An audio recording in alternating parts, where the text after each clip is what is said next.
அதிகாரம் 13 அடக்கம் உடைமை. அடக்கம் அமரருள் உய்க்கும், அடங்காமை ஆறிருள் உய்த்து விடும். அடக்கமாய் இருக்கும் ஒருவனை பிற்காலத்தில் தேவர் உலகிற்கு கொண்டு போய் சேர்க்கும்.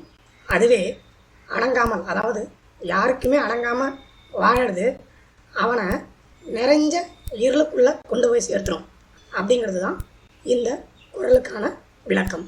காக்க பொருளா அடக்கத்தை, ஆக்கம் அதனின் ஊங்கில்லை உயிர்க்கு. நாம் அடக்கமாக இருப்பது என்பது நம்மிடம் உள்ள செல்வத்தை பேணி காப்பது போல நமது அடக்கத்தையும் பேணி போற்றி காக்க வேண்டும். அந்த அடக்கத்தை விட மிகப்பெரிய செல்வம் என்று எதுவும் இல்லை.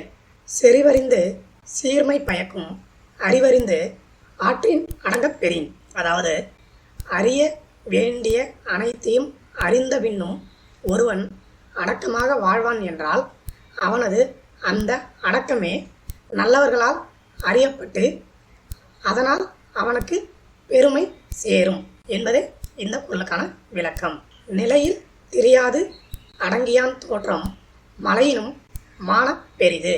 ஒருவன் தன் நிலையிலிருந்து என்றும் மாறுபடாமல் அடக்கத்துடன் வாழ்வான் என்றால் அவனின் அந்த வாழ்வுக்கான உயர்வு மலையை விட மிகவும் பெரியது என்று இந்த குறளில் வள்ளுவர் கூறுகிறார். எல்லோர்க்கும் நன்றாம் பணிதல் அவருள்ளும் செல்வர்க்கே செல்வம் தழைத்து. பணிவு எனும் பண்பு எல்லாருக்குமே நல்லதை கொடுக்கும். ஏற்கனவே மிகப்பெரிய செல்வர்களாக இருப்பவர்களுக்கு இந்த பணிவு மேலும் ஒரு செல்வமாக ஆகும். ஒருமையுள் ஆமை போல் ஐந்தடக்கல் ஆற்றின் எழுமையும் ஏமாப்பு உடைத்து. எப்படி ஆமை தன்னுடைய 4 காலு ஒரு தலை ஆகிய 5 உறுப்புகளையும் ஒரு ஆபத்துன்னு வரும்போது தன்னுடைய ஓட்டுக்குள்ளே மறைச்சி வச்சுக்கிதோ, அதே மாதிரி ஒருவன் தன்னுடைய பிறப்பில் மெய், வாய், கண், மூக்கு, செவி இப்படிப்பட்ட 5 பொறிகளையும் அறத்திற்கு மாறான தீமை வரும்போது அடக்கும் ஆற்றல் பெறுவான் என்றால் அது அவனுக்கு பிறவிதோறும், அதாவது 7 பிறப்பிலும் அரணாக இருந்து அவனுக்கு உதவும். யாகாவாராயினும் நாகாக்க காவாக்கால் சோகப்பர் சொல்லிழுக்கப்பட்டு. இந்த குறளை நிறைய பேர் நிறைய இடத்துல கேட்டிருப்பீங்க. இதுக்கான விளக்கம் என்ன அப்படின்னு பார்த்தீங்கன்னா, காக்க வேண்டிய அனைத்தையும் காக்காவிட்டாலும் குறைஞ்சபட்சம் நமது நாவையாவது காக்க வேண்டும். அதாவது தேவையான இடத்துல தேவையானதை மட்டும்தான் பேசணும். நாவடக்கம் மிக மிக முக்கியம். அப்படிப்பட்ட நாவடக்கம் இல்லாத நாவடக்கத்தை காக்க தவறினால் சொற்குற்றத்தில் அகப்பட்டு அவர்கள் காலம் முழுவதும் துன்புறுவர் என்பதே இந்த குறளுக்கான விளக்கம். ஒன்றானும் தீச்சொல் பொருட்பயன் உண்டாயின் நன்றாகாதாகிவிடும்.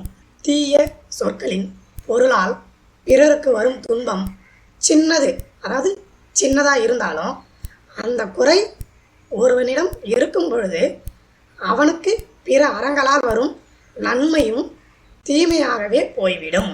எப்போவுமே அடுத்தவங்களை குறை சொல்லாமல் வாழறது ரொம்ப ரொம்ப முக்கியம். அடுத்தவங்க மனசை கஷ்டப்படாமல் இருக்கிறதும் மிக மிக முக்கியம். இதுக்கு அடுத்த குறளை பார்த்திங்கன்னா நல்லாவே புரியும். தீயினால் சுட்டபுண் உள்ளாரும் ஆறாதே, நாவினால் சுட்ட வடு. ஒருவனோட உடம்புல நீங்கள் தீக்காயத்தை ஏற்படுத்தினீங்கன்னா அந்த தீக்காயம் ஆறிடும். ஆனால் அதனால் வந்த வடு மாறாது. இருந்தாலும் அதனால் ஏற்பட்ட உள்ளத்தில் அவனுக்கு ஏற்பட்ட அந்த காயம் காலப்போக்கில் மாறிடும். அதுவே நீங்கள் ஒரு கொடிய வார்த்தைகளால் ஒருத்தனுடைய நெஞ்சை கிழிச்சிங்கன்னா அதனால் உண்டாகிற வடு எந்த நாளிலும் ஆறவே ஆறாது. அப்படிங்கிறது தான் இந்த குறளுக்கான விளக்கம். கதங்காத்து கட்டடங்கள் ஆற்றுவான் செவ்வி அறம் பார்க்கும் ஆற்றில் நுழைந்து.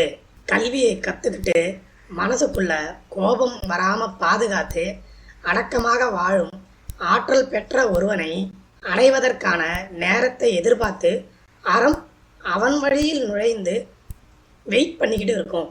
அப்படிங்கிறது தான் இந்த குறளுக்கான விளக்கம். அதாவது என்னதான் அவன் கல்வியை கற்றுக்கிட்டாலும் மற்றவங்க மனசு கோபப்படாத அளவுக்கு தன்னை அடக்கி வாழ்வான் என்றால் அவனுள் நுழைவதற்காக அறமே காத்துக்கிட்டு இருக்கும். அப்படிங்கிறது தான் இந்த குறளுக்கான விளக்கம். திருக்குறள் அதிகாரம் 13 அடக்கம் உடைமை. இதில் இருக்கிற 10 குறளையும் நாம் இன்னைக்கு இந்த வீடியோவில் பார்த்துட்டோம். தொடர்ந்து அனைத்து அதிகாரமும் அதற்கான விளக்கமும் ஒன்றன் பின் ஒன்றாக பதிவிடப்படும். நன்றி, வணக்கம்.